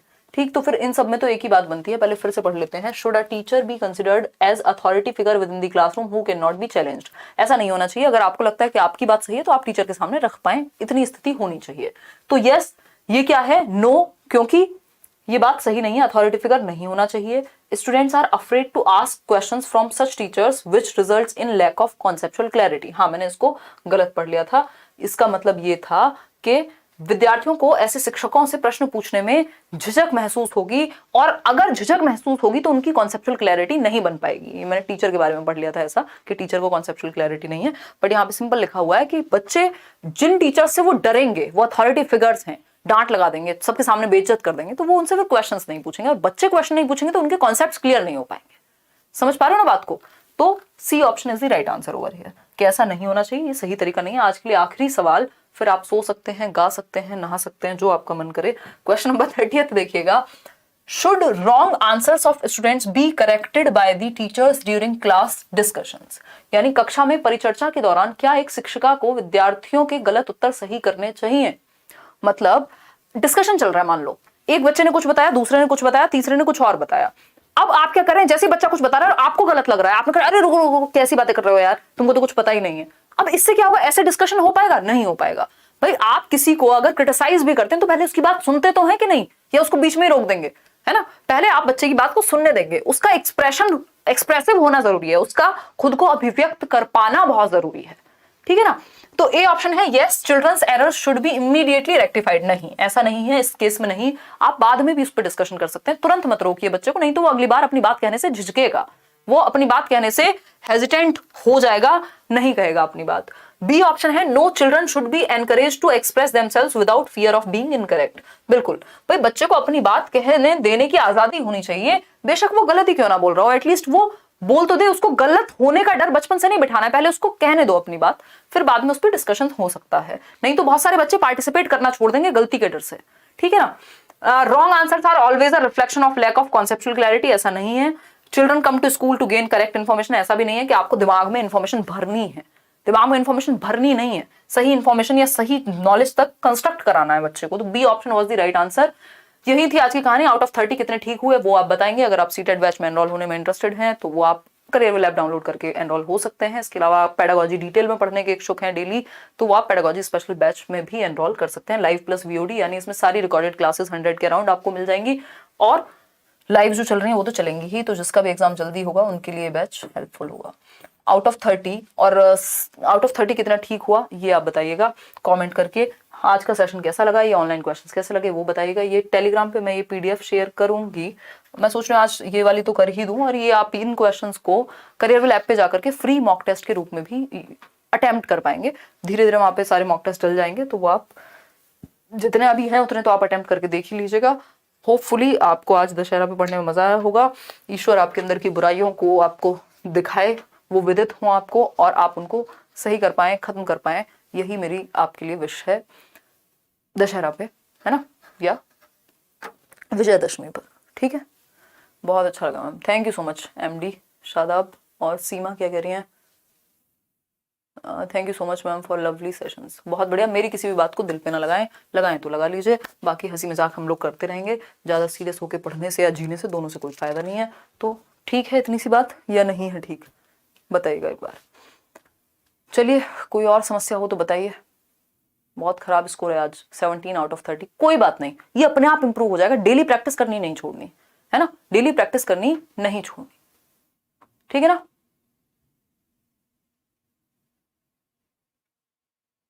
अच्छा, कोई आपको सीटेट के लिए क्यों करना है, कोई इंस्टीट्यूशन ज्वाइन है स्पेशली ऑफलाइन पढ़ने की तो बिल्कुल भी आवश्यकता है नहीं मेरे ख्याल में, है ना। ठीक है, चलो मैथ्स के लिए मैं बोलूंगी उदय सर को, प्रीवियस ईयर बिल्कुल पढ़ना चाहिए आपको, इसीलिए तो कराया जा रहा है। चलिए नेक्स्ट सेट हम करेंगे इसका, पेपर 2 कब लगाएंगे? कल लगाएंगे, और कल हम मिलेंगे 9 बजे। Take care, bye bye, see you, good night. अब खत्म हो गई एनर्जी, आज के लिए इतना ही रखेंगे। लाइक शेयर सब्सक्राइब करना भूल गए हो तो कर लीजिएगा। Take care, good night, sweet dreams. बहुत मजा आया आप लोग के साथ जुड़ के, बाय। हमारा मंडे टू फ्राइडे सेशन रहता है 9 बजे। चलिए।